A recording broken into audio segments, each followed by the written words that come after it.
Bonjour à tous.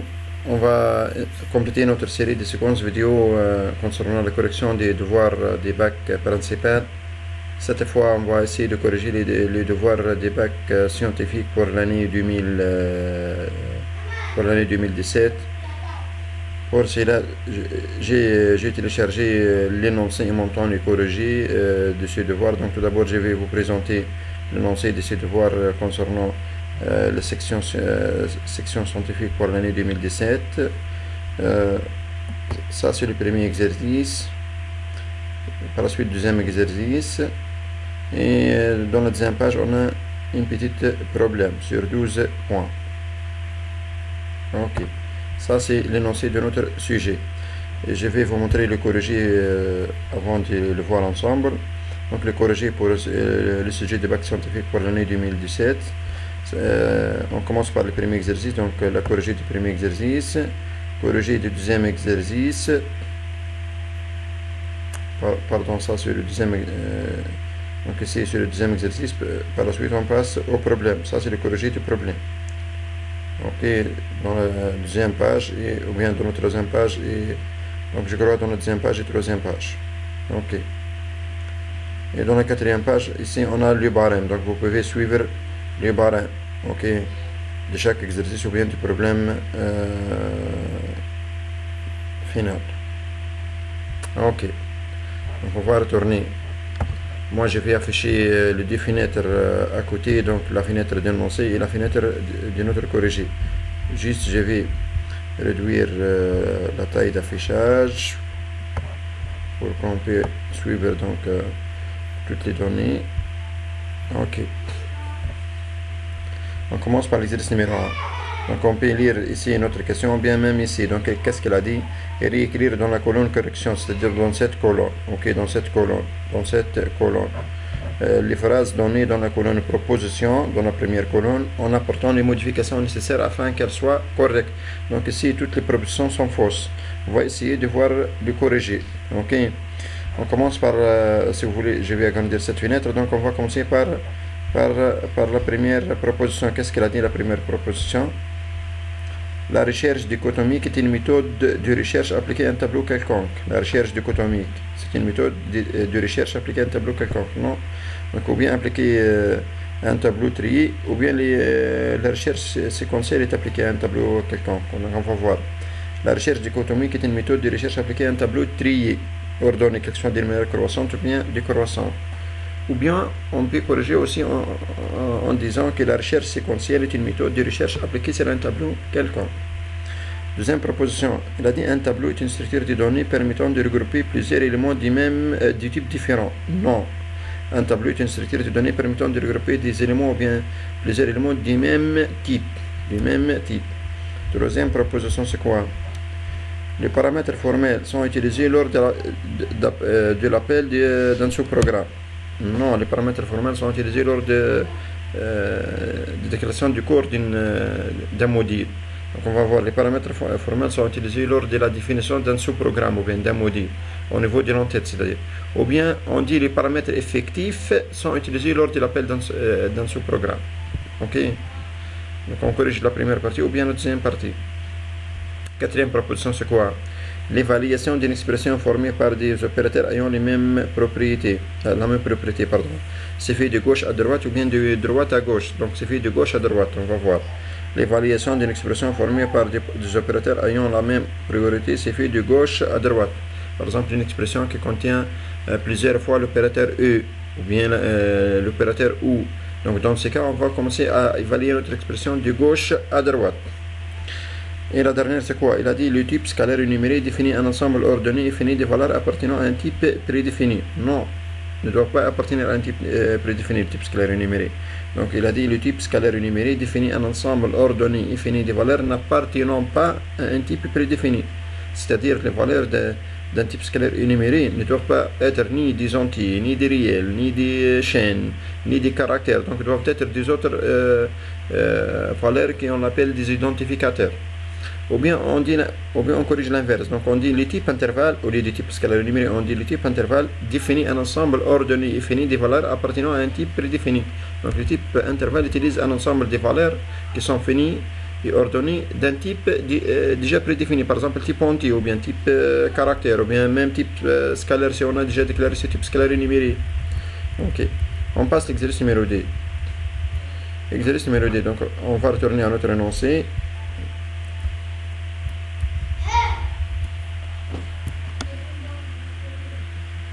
Donc ici, le deuxième exercice, il a dit soit l'algorithme exercice suivant. Donc, si vous voulez, je vais agrandir la page. Ok, pour suivre donc l'énoncé. Soit l'algorithme exercice suivant. Début exercice. PT1, lire CH1, lire CH2, et par la suite, répéter lire P jusqu'à P est inférieur ou égal à longue CH1. Donc, dans la première étape, on va faire la lecture de trois variables, CH1, CH2 et P avec cette condition. P doit être inférieur à la longueur de la première chaîne. PT2, c'est quoi? L'initialisation de CH à vide, donc chaîne vide. Par la suite, pour I de 1 à P moins 1, faire. Pour I de 1 à P moins 1, faire. Qu'est-ce qu'on va faire? À chaque fois, CH reçoit CH plus CH1 DI. Donc, on va essayer de concaténer plusieurs caractères dans cette chaîne CH. Ok. Ou bien les caractères de la chaîne CH1 normalement dans la chaîne CH. Étape 3. CH reçoit CH plus CH2. On va concaténer ces deux chaînes dans la chaîne CH. Étape 4. Pour I de P à longue CH1, faire CH reçoit CH plus CH1 DI. Ok. Fin pour. Étape 5. CH1 reçoit CH. Étape 6. L'affichage, écrire CH1. Et étape 7. Fin exercice. Il a dit dresser les tableaux de déclaration des objets de cet algorithme. Les tableaux de déclaration d'objets, c'est très simple. Donc ici, on va voir, on va suivre les corrigés. Donc ici, c'est clair. Donc on a CH1, CH1 c'est type quoi? C'est du type chaîne. Donc déjà, donc ici, on va faire la concaténation de deux chaînes. Donc c'est du type chaîne. C'est la première chaîne à saisir. CHD, c'est une autre chaîne. C'est du type chaîne, c'est la deuxième chaîne à saisir. Ok. P c'est du type entier. Donc on va faire un petit test ici. Du P par rapport à la longueur d'une chaîne. Donc normalement c'est du type P qui indique la position. Donc P, position. CH c'est une autre chaîne, donc c'est du type chaîne intermédiaire. Et I, qu'on a utilisé quelque chose dans la première boucle ou bien dans la deuxième boucle, c'est un compteur. C'est du type entier. On passe par la suite, petit b, elle a dit proposer pour chacun du bloc d'instruction numéro 2, cette boucle, pour et numéro 4, la deuxième boucle pour ici, étape numéro 4. Une expression équivalente utilisant un ou plusieurs modules prédéfinis. C'est-à-dire les procédures ou bien les fonctions qui sont prédéfinies. Donc, vous vous rappelez des modules prédéfinis qu'on peut appliquer sur les chaînes, comme fonction par exemple longue, concat, pause, sous-chaîne, et comme procédure efface, comme CH, valeur, et ainsi de suite. Donc ici, cette boucle, on peut le remplacer par quoi normalement? Qu'est-ce qu'on a fait ici? Donc tout d'abord, CH est initialisé à vide. Par la suite, je vais parcourir de 1 à P moins 1, faire. À chaque fois, CH reçoit CH plus CH1 DI. Donc c'est-à-dire, je vais prendre P moins 1 plus 1, c'est-à-dire P caractère de la chaîne CH1. Ok. Donc on peut utiliser la fonction sous-chaîne. Qu'est-ce qu'elle a? Donc CH reçoit sous-chaîne, c'est ça de la chaîne CH1. Et à partir du premier caractère, on va prendre combien de caractères? P-1. Ok. On va prendre P-1 caractère. Et pour la deuxième, c'est quoi? Donc c'est à peu près la même. Donc on a fait la concaténation des dans CH du combien de caractères de CH1. Il a dit pour I, du P à longue CH1, faire. Donc cette boucle se répète du long CH1 moins P plus 1. Moins P plus 1. Donc on va prendre long CH1 moins P plus 1 caractère. Donc on va utiliser la fonction sous-chaîne aussi. Donc CH reçoit concat DCH avec quoi? Donc ici c'est CH, c'est car CH n'est pas une chaîne vide, donc déjà contient le contenu précédent. Donc concat de CH plus sous-chaîne, pour prendre cette partie, c'est sous-chaîne de la chaîne CH1 à partir de la position P, à partir de P, et combien c'est longue de CH1 moins P plus 1. C'est ça, longue de CH1 moins P plus 1. Ok. Petit C par la suite. Donc il a dit accepter toute autre proposition correcte. Donc vous pouvez trouver autre solution à part ces deux méthodes ou bien ces deux solutions. Question numéro C, c'est quoi? C. Pardon.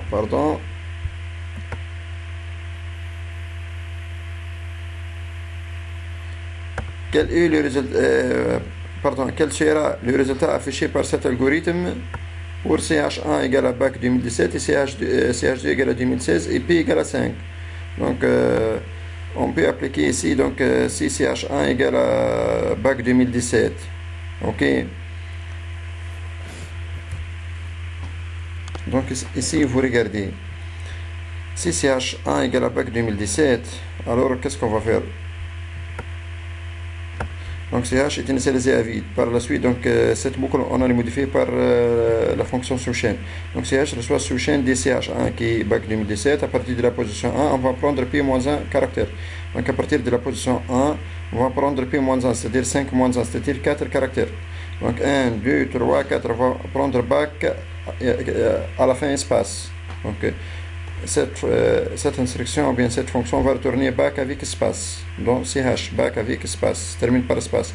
Par la suite, qu'est-ce que si on va suivre l'algorithme étape numéro 3, c'est quoi? C'est CH reçoit CH plus CHD. Donc BAC à la fin espace avec CHD, c'est-à-dire quoi? 2016 slash. Donc notre CH devient BAC espace 2016 slash. Par la suite, qu'est-ce qu'on va ajouter comme étape numéro 4? Donc cette boucle ou bien qu'on a modifié par cette fonction. Qu'est-ce qu'on va faire? Donc on va concaténer dans CH l'ancienne valeur CH qui est BAC espace 2016 slash avec quoi? Avec la sous-chaîne des CH1 à partir de la position P c'est combien? C'est 5. 1, 2, 3, 4, 5, c'est-à-dire à partir de la position 2 ici, du caractère 2. Et on va prendre combien de caractères? C'est longue de CH1 moins P plus 1. Longue de CH1 ici c'est combien? C'est 8. 1, 2, 3, 4, 5, 6, 7, 8. 8 moins 5, c'est 3. 3 plus 1, c'est 4. Donc à partir de la position 5, on va prendre 4 caractères. Donc on va prendre 2017. Donc toute cette partie va retourner 2017. 2017, on va le jeter à CH qui contient BAC espace 2016 slash. Donc devient BAC espace 2016 slash 2017. Ok. Donc vous pouvez le tester sur papier. Par la suite, petit D, il a dit déduire les rôles de cet algorithme. Si vous pouvez suivre ici le rôle de cet algorithme, qu'est-ce qu'on a fait? On a inséré la chaîne 2016 dans la chaîne qui est la chaîne CH2 dans la chaîne CH1 à partir de cette position. À partir de quelle position?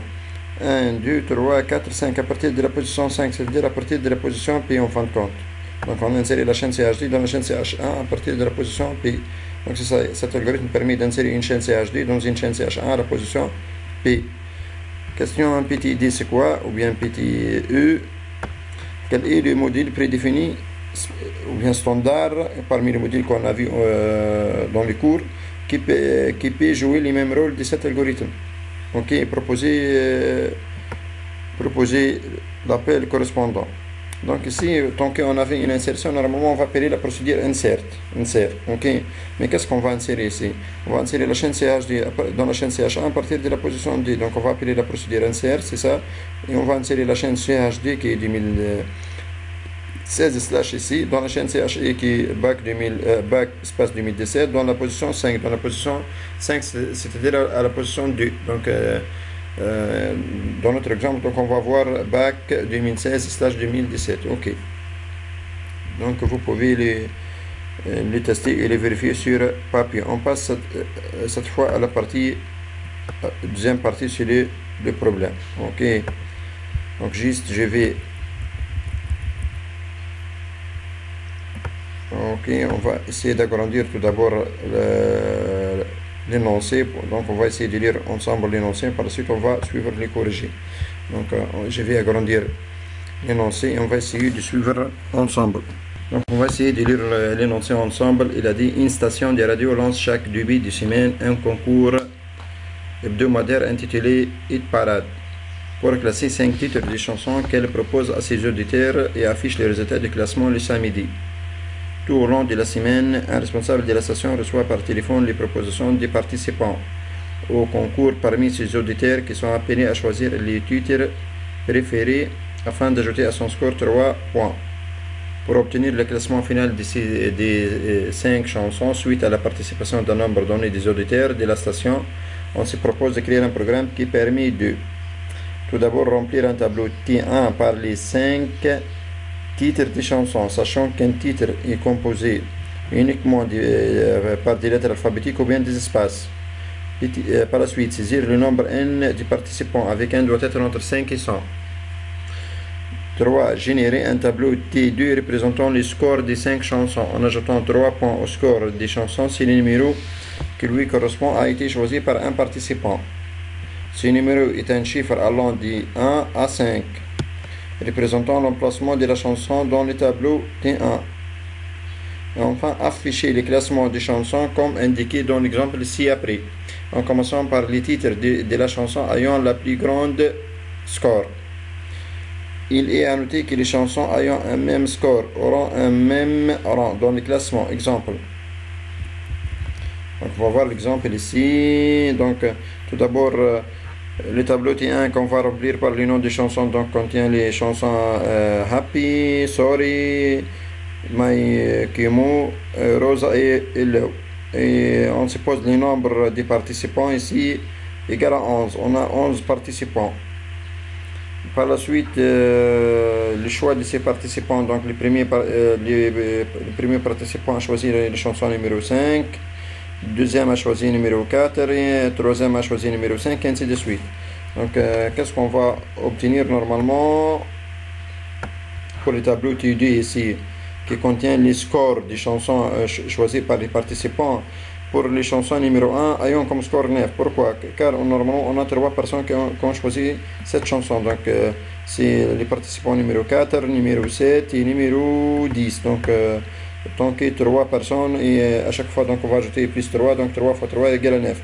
Pour les chansons numéro 2, a été choisi par 2 personnes. Donc, le participant numéro 2 et le participant numéro 8 seulement. Ok, donc 2 fois 3 égale à 6.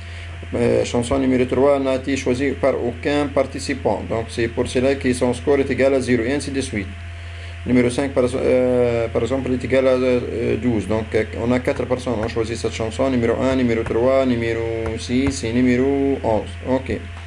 Donc le programme alors affiche les classements et donc la première chanson ayant les plus grands scores c'est ou bien les rangs numéro 1 c'est Hello.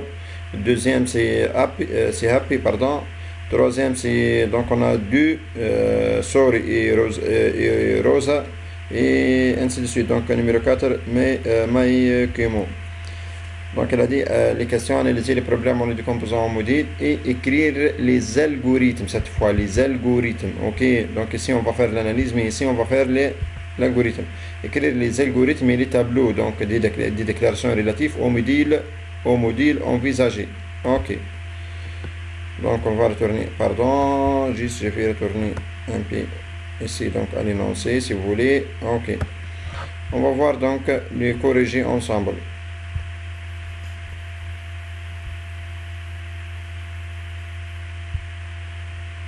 Donc ici normalement on peut faire 4 modules. Donc on va suivre plus vite. Donc analyse du programme principal. Donc résultat égal à quoi? Qu'est-ce qu'on va faire? Donc n'oubliez pas qu'ici on va utiliser la méthode descendante en analyse. Donc finalement on va appeler la procédure affiche. Affiche, qu'est-ce qu'elle va afficher? Afficher les tableaux T1 et T2. Donc car elle va afficher à chaque fois les noms des chansons et son rang. Donc les noms des chansons existent dans le tableau T1 et pour avoir les rangs, donc on doit utiliser le tableau T2 qui contient leur score. Ok, pour avoir les rangs. Et avant d'appeler la procédure affiche, normalement on a appelé la procédure chanson T1, la procédure score T2N et la procédure trier. Ok, donc en tout cas ici on a les utilisés en même temps, mais normalement si vous voulez On peut utiliser chaque module à part. Donc trier, normalement avant de faire l'affichage, on va appeler la procédure trier du tableau T1 selon le tableau T2 selon le score. Par la suite, Par la suite, score, c'est-à-dire comment on va calculer le score dans le tableau T2, donc suite au choix des participants. Et avant de choisir, ou bien avant d'appeler la procédure score, normalement on a appelé la procédure la procédure chanson. Donc il a nommé chanson ici, qui permet de remplir les tableaux T1 par les noms de chansons, et chaque nom doit contenir seulement des alphabets ou bien des espaces. Et avant tout ça, donc on a normalement appelé la procédure saisir, qui permet de lire n, qui représente ici, ne représente pas la taille du tableau ou bien le nombre de chansons. Le nombre de chansons est égal à 5 toujours, mais qui représente le nombre des participants. Ici n représente le nombre des participants qui vont participer à cette sélection, ou bien à ce choix. Donc par la suite, concernant les deux tableaux, tableau de déclaration de nouveau type TDNT et tableau de déclaration d'objet global. Donc on a TDNT, on a deux types, tab 1 et tab 2. Tab 1 définit un tableau de 5 chaînes, et tab 2 définit un tableau de 5 entiers, car ici on a T1 c'est du type chaîne et T2 c'est du type entier. Donc on doit déclarer deux types différents, mais ayant la même taille.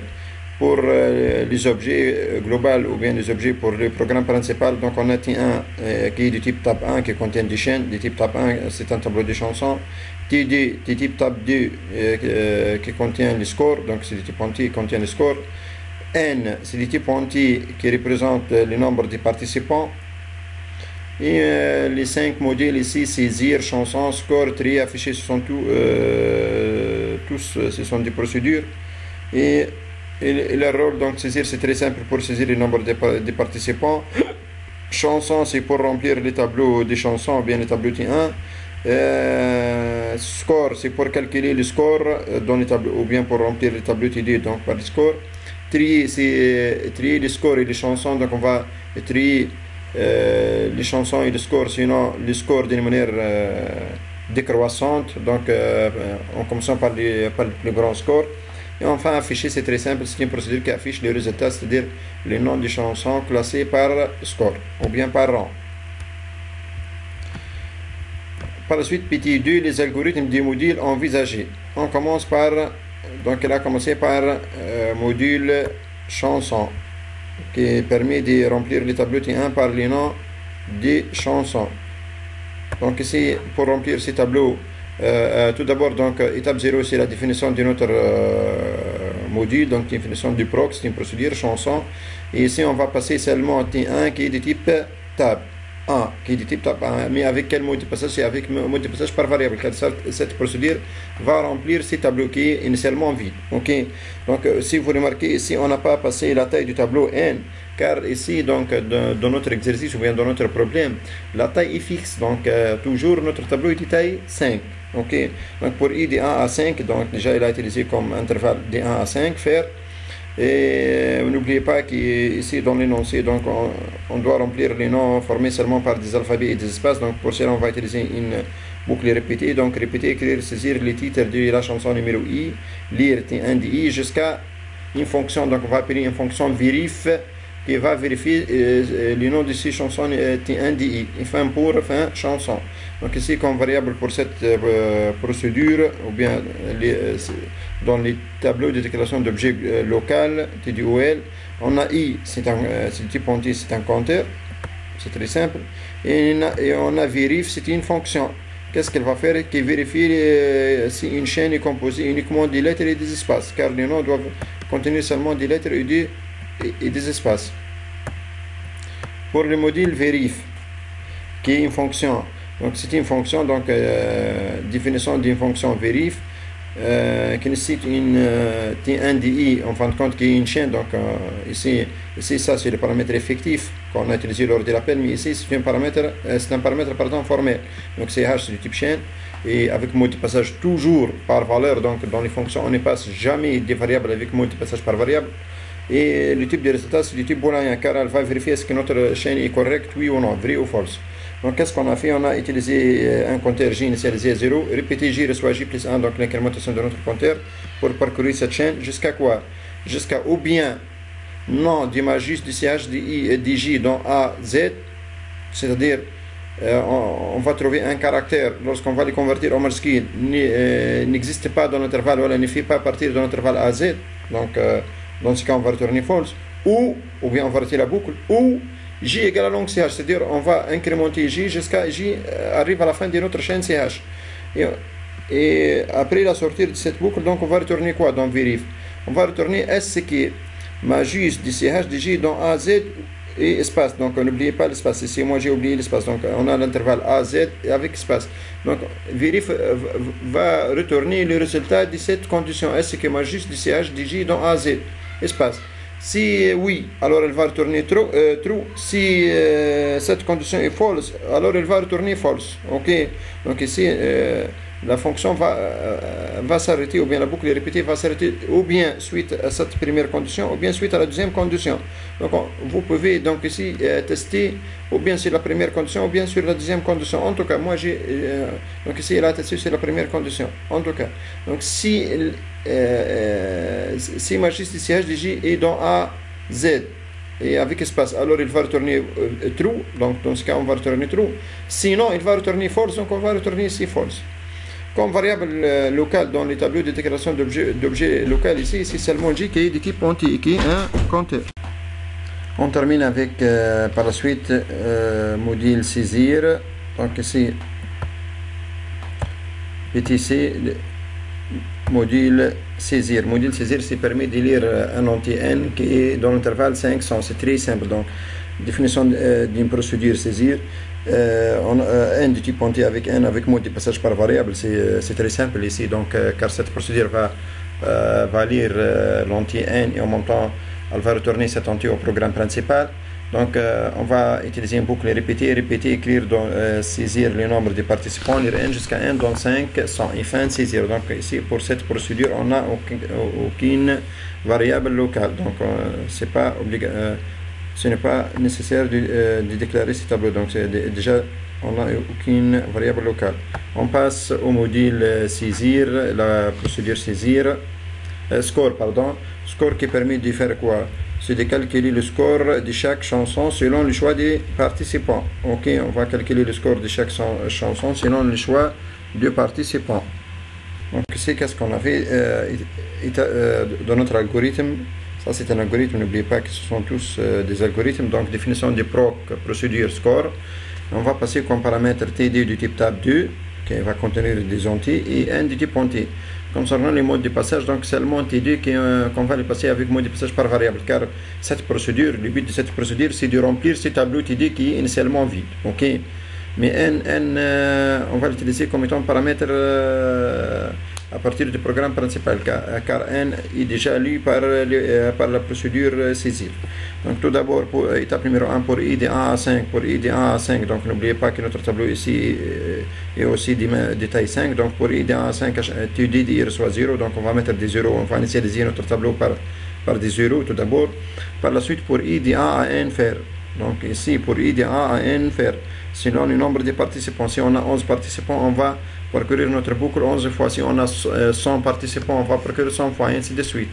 Qu'est-ce qu'on va faire? Répéter, donc à chaque fois écrire, saisir le numéro de la chanson, lire NIM, jusqu'à un numéro doit être entre 1 et 5. Donc ici, lorsque les participants vont proposer un entier qui représente le numéro de chanson, obligatoirement ce numéro qu'il va les proposer doit être entre 1 et 5. Ok, car on a seulement 5 chansons qui sont ordonnées de 1 à 5. Donc il n'a pas le droit de choisir autre numéro. Ok, pour cela on a fait une boucle répétée ou bien un test dans cette boucle répétée jusqu'à.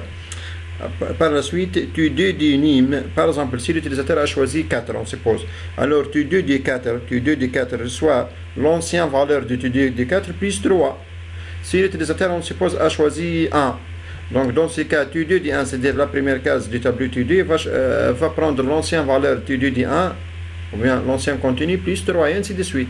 Donc on va répéter cette boucle pour n fois, selon le nombre de participants. Fin score, étape 3, fin score.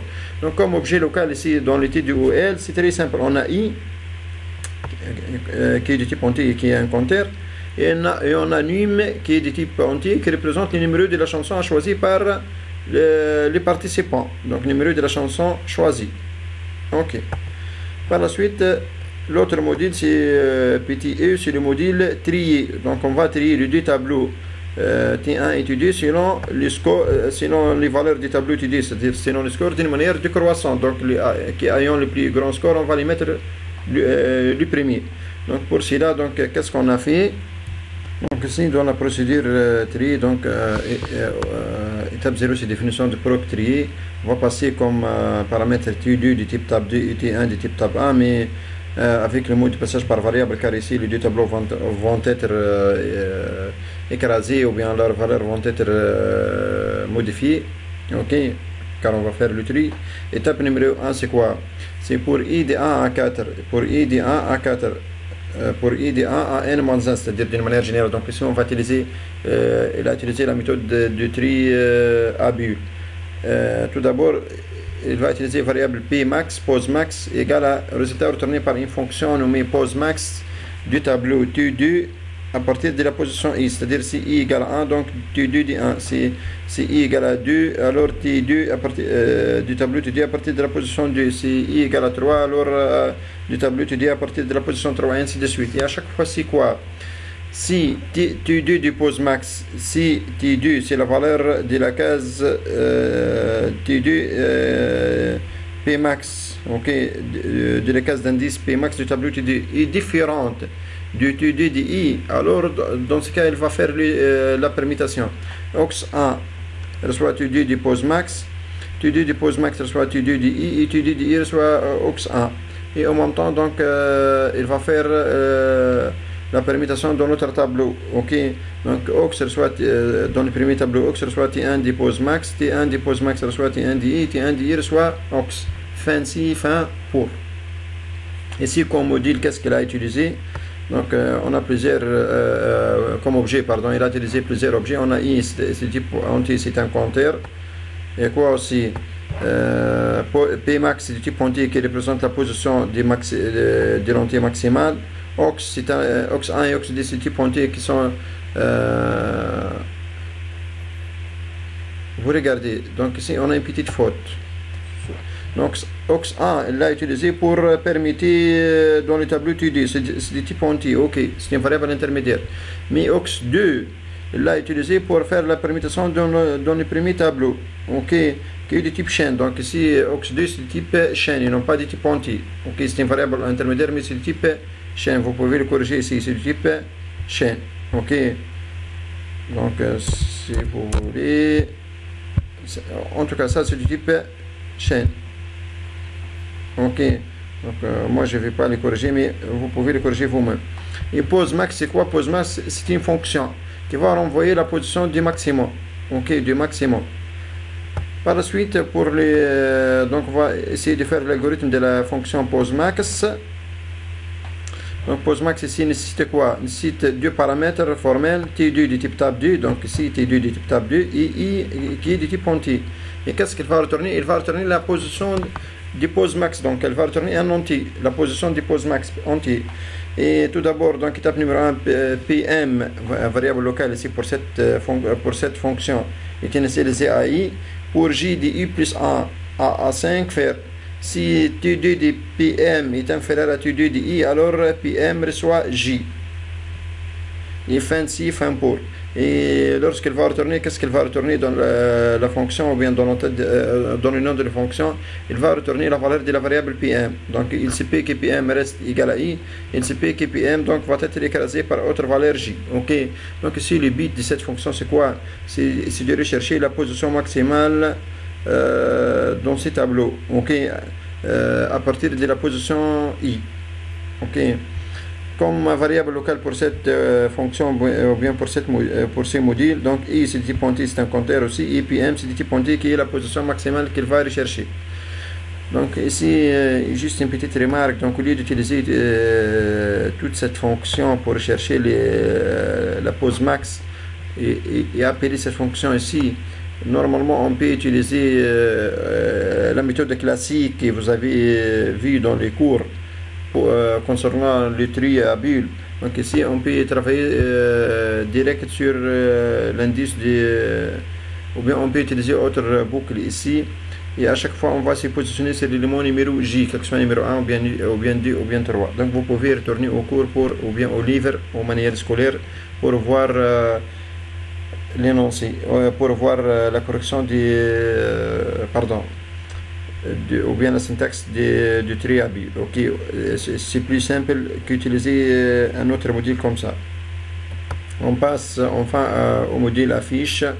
Module affiche c'est quoi? Donc ici c'est le dernier module ou bien la dernière procédure, c'est pour afficher donc le résultat final après le tri du deux tableaux. Donc ici dans l'affichage, on va afficher par exemple le programme affiche le classement E, par la suite donc rang 1 quelle chanson, rang 2 quelle chanson, ainsi de suite. Donc pour cela donc l'algorithme de cette procédure c'est quoi? C'est étape 0, définition du proc affiché. Donc on va passer comme paramètre T1 et T2 comme paramètre formel avec T1 de type tab 1 et T2 c'est de type tab 2, mais avec mot de passage par valeur, car ici on va juste faire l'affichage, donc on ne va pas modifier le contenu d'aucun de ces deux tableaux. Étape numéro 1 c'est quoi? Écrire le classement E. Par la suite, donc la variable rang va prendre 1, écrire rang, la chaîne rang, et le contenu de la variable rang, c'est-à-dire rang D1, et on va afficher le contenu de T1, D1, happy par exemple ici, donc ici dans ce cas, si on va trier notre tableau, donc numéro 12 va devenir la première, donc qui représente hello.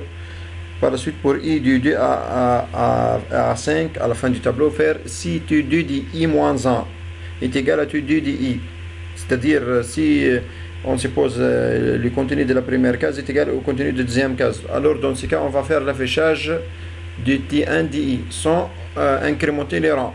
Sinon, on doit incrémenter les rangs, ok, et on va afficher les nouveaux rangs et rang, et on va afficher par la suite le nom de chanson T1 de i, fin si et fin pour. Donc ici, qu'est-ce qu'on a fait ici? C'est un petit test. Si on a les mêmes rangs dans deux cases consécutives, alors on va afficher juste les noms de chansons, on va rester dans les mêmes rangs. Exemple ici, ok. Si les deux cases dans le tableau T2 n'ont pas les mêmes rangs, c'est-à-dire même valeur, ok, même valeur, pardon. Dans ces cas, on va afficher, on va incrémenter le rang par 1 et on va afficher les noms correspondants dans le tableau T1. Ok, donc ici, on va faire un test sur les valeurs ou bien le contenu des cases du tableau T2. Fin si, fin pour et fin affiché. Comme objet local pour cette procédure, donc c'est très simple. On a i comme d'habitude, c'est du type entier, c'est un compteur, et rang qui représente les rangs, donc c'est du type entier qui représente les rangs de la chanson en cours, si vous voulez, ou bien rang de la chanson. Donc comme ça, on a terminé notre sujet. Ça c'est le barème, si vous voulez donc voir le barème. Donc je vais vous agrandir la fenêtre. Ça c'est le barème, ok. Et on a terminé comme ça notre sujet. Donc c'est simple, juste donc ici pour la module, pour la fonction pardon pose max ou bien le module pose max, donc vous pouvez les modifier et éliminer ces modules et utiliser donc juste une autre boucle ici. C'est très simple, donc vous pouvez retourner au cours. Merci pour votre attention.